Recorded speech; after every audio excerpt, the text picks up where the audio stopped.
Thank you so much for joining me today, sir. Thank you for having me. Well, this is not a surprise. I guess the Liberation Day tariff announcement sort of drove the final nail in the agreement's coffin. But what's your thought? You said it all, Papacha. It's not a surprise. It's expected, and that's why we've been saying that African countries should learn how to do trade within themselves. We must look at the genesis of the African Continental Trade Agreement. What was really the genesis of the African Continental Trade Agreement?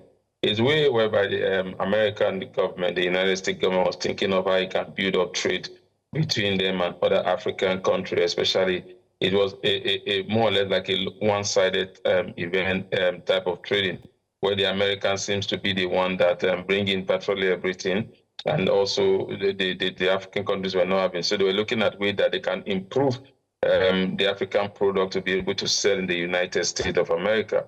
That was exactly why this came up. I shouldn't forget that it also came up because at that time, the Chinese were making headway into Africa with a lot of products, and they were thinking of how they also will not be lost. They will not miss out in the big continent, Africa, at that time. I think that was basically why. But has that really worked? If you look at the African Continental Trade Agreement, like I said, it has not really worked.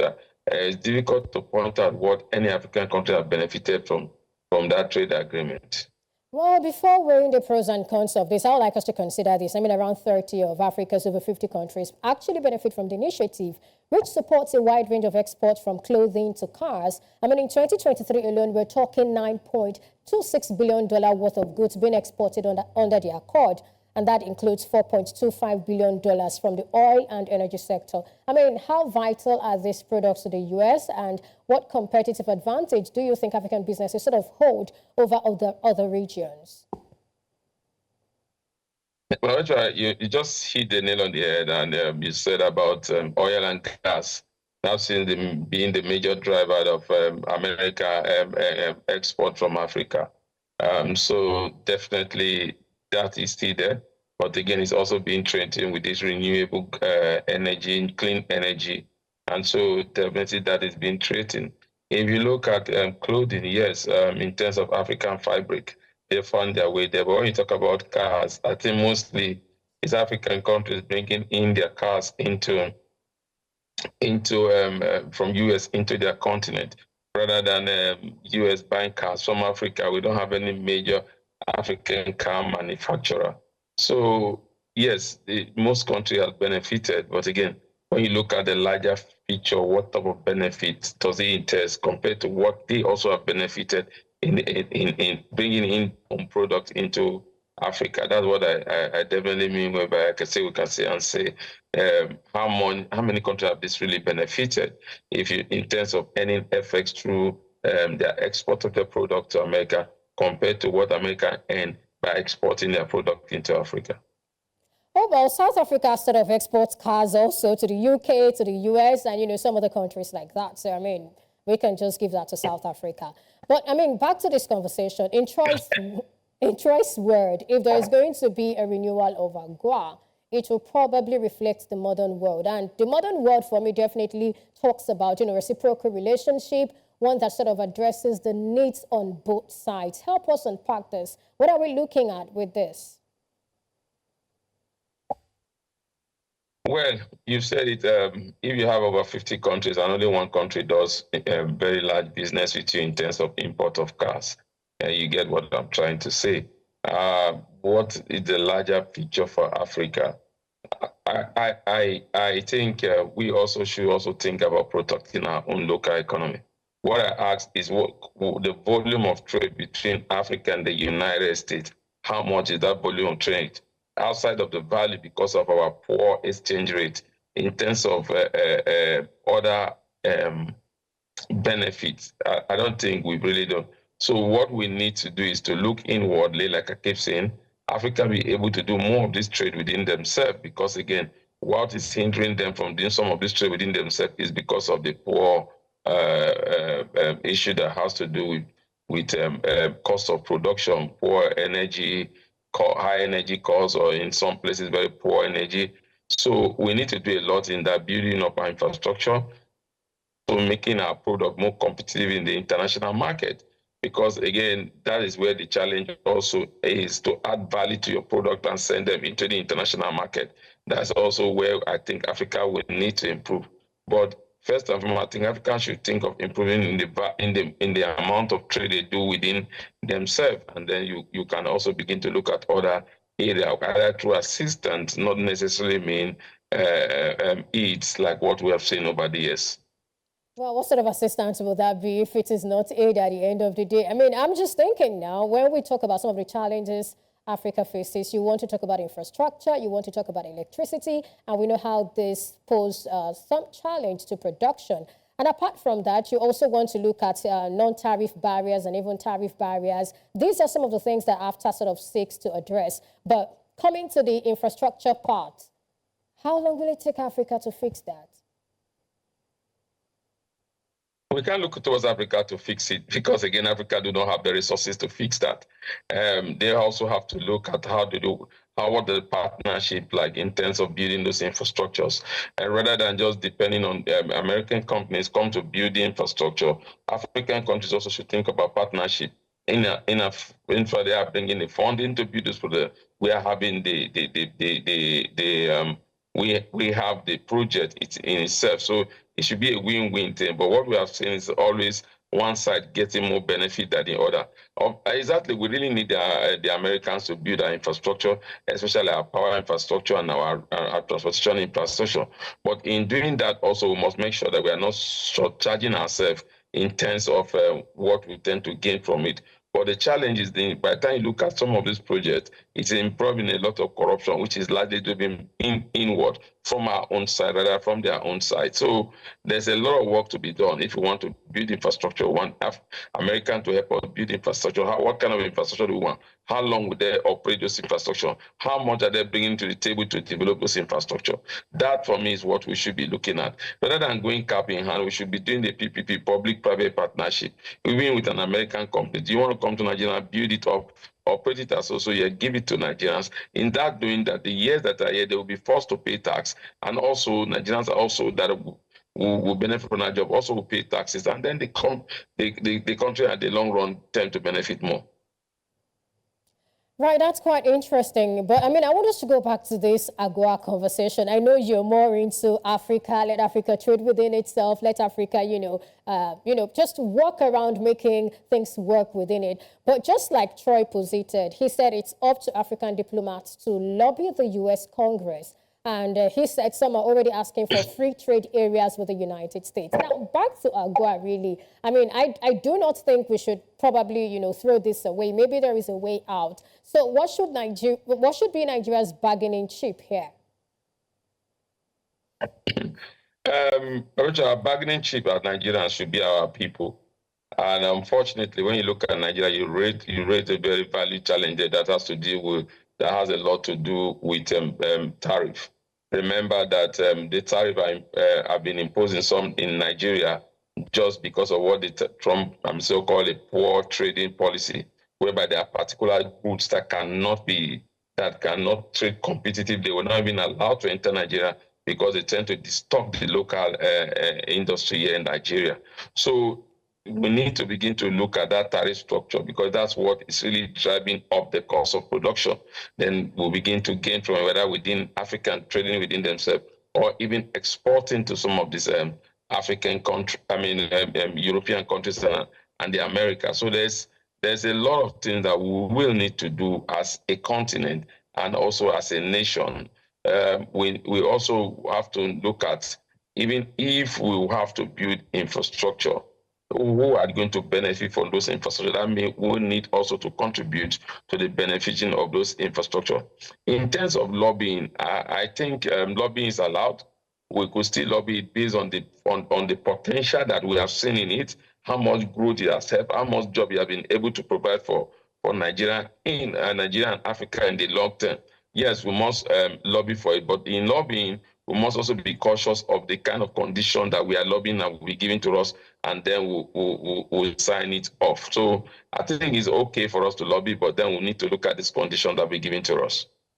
Right. So do you think it would be smarter for African countries to sort of negotiate with the U.S. as a bloc through the AFTA, or you would rather individual, free trade deals offer?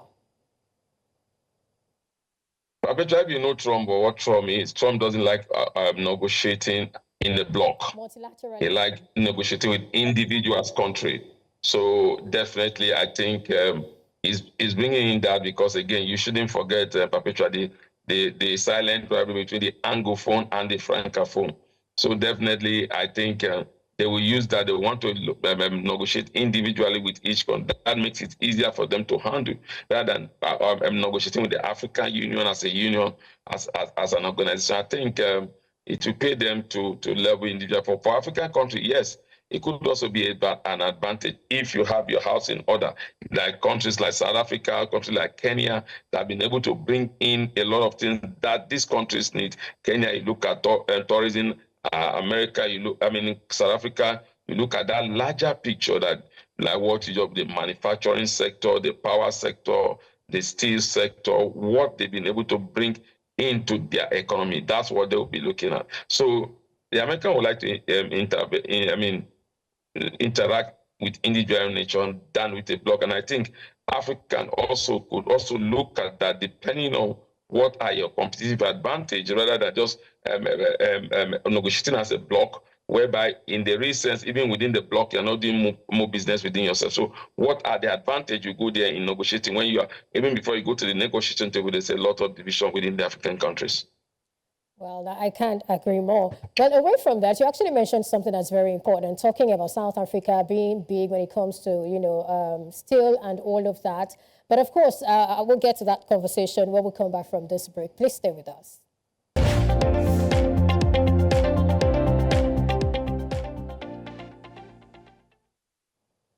Glad to know you're still with us. We're still talking about AGOA. And of course, with me is Muktar Mohammed, CEO of FinanceWithMuktar. Thank you so much for staying with me, sir. Thank you, Professor. All right. Before we went on that timeout, you were saying something about South Africa, and that sort of reminded me of the fact that Nigeria actually has potential in steel and, some other things in that regard. And, there is no better time to talk about, moving away from just oil, and that's a conversation that has been on in Nigeria, but it doesn't seem to be moving anywhere. How do we get to revive these other industries, whether it's textile or, the mining? Well, the mining, some movement, some things are happening, but then how do we do more? Because Nigeria actually has a lot of things, if we're talking about diversification. Mr. Mohammed, if you can hear me, I was just asking you about, Nigeria and diversifying its economy and how important it is to revive some of the sectors that have aided the Nigerian economy before oil became the mainstay. If you can hear me, I'd like you to please take it up from there. I didn't get to hear you. Can you come again, Papicho? I didn't hear you. Okay, so when you were talking about South Africa, you talked about steel, you talked about, the manufacturing industry, and that sort of reminded me of the fact that Nigeria really needs to diversify its economy, and that's an ongoing conversation in Nigeria. Whether you're talking about steel, we have the potential. Textile, whatever it is, we have the potential, but some of these industries seem to have become a shadow of themselves. How do we revive these, sectors and even get more from the non-oil sector? Sincerity of purpose, Papi.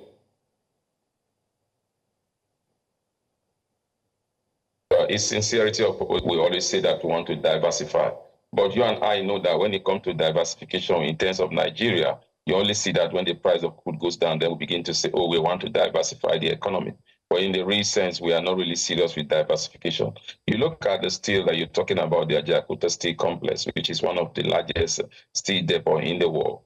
You have to say, when I say sincerity, who are those companies that you really want to bring in to invest inside of AGOA Steel Complex?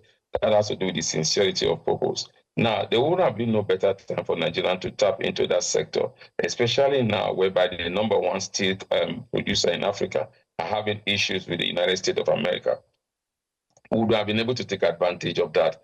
But unfortunately, most of the companies that we bring in here to do this steel business, we have contractual disagreement. Remember that we still have a case in Paris over the AGOA Steel Complex and contractual disagreement. So we have to come up with a way, and we have to be sincere in what we really want to do. And when you look at the mining sector, do you really think benefiting from that sector? We know the mining sector is currently what is fueling insecurity in the northeast, north central. How much of this mining fund comes to the government Rather, we have seen a lot of illegal mining going in, on either by the bandits or by some particular citizens that are in this country. So we need to really look at it and say, what benefit will we have? What type of player do we want to play this sector? And in doing that, we are able to provide security so that these big players will want to come in and play in your sector. Because the challenge is always that if that material is there, which is apparently means is there, but the challenge will be always that do you have the security to really carry out this mining activity, especially with the recent advent of banditry. So those are part of what we should look into and then begin to think of what we really want to do and who are those mining companies that we are attracting to come and do mining in our own country. Well, let's get back to America. I mean, you've also talked about the fact that America is moving away from multilateralism and it's considering bilateralism. Now, let me get your take on this trade method. Superb, or do you think it will fail? No. I think so. Trump is a hard negotiator, so he knows how to negotiate all these things. And that's saying he has his work cut out on what he wants to achieve on the table. And he also has this policy that if your country does not favor American business will not favor you, like you talk protecting their local economy. So it suits them when you do individual type of negotiation. But I shouldn't forget that before now, during the first industrial revolution, it's more or less like country doing business within themselves. In the second industrial revolution, we begin to see where both countries and companies does business. But now we've gone to the third industrial revolution that has no bound in terms of negotiation, because countries can negotiate, regional bloc can negotiate, and also individuals can even negotiate with a nation depending on what side of the spectrum that you're negotiating from. So definitely it pays them when you deal with people based on what you think you will get from them rather than a bloc.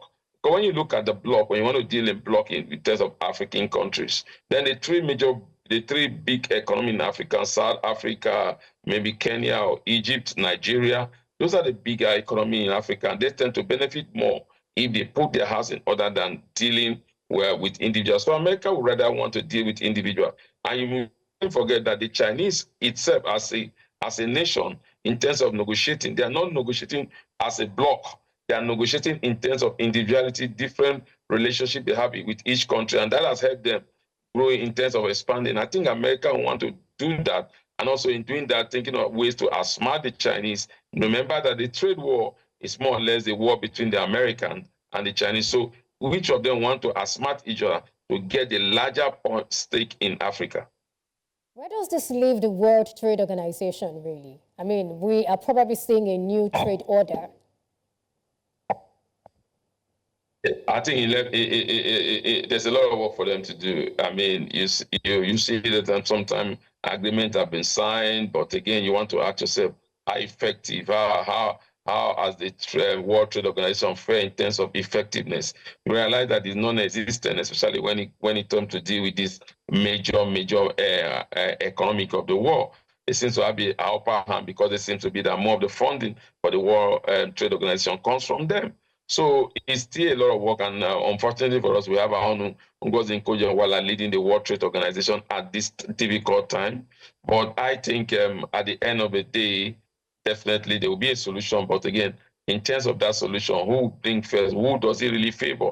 And does it favor the Americans? Does it favor the Chinese? Does it favor the developing economy? Does it favor the developed economy? Your guess is as good as mine, knowing that this developed economy led by America have more in terms of value they will bring to the table than what Africa as a continent, talking of a nation, has. So definitely they will still hold the four ways in that organization. But in terms of decision making, also they will still hold the four ways there. So it's a major challenge. I think the World Health Organization is still relevant, but its relevancy daily is being eroded.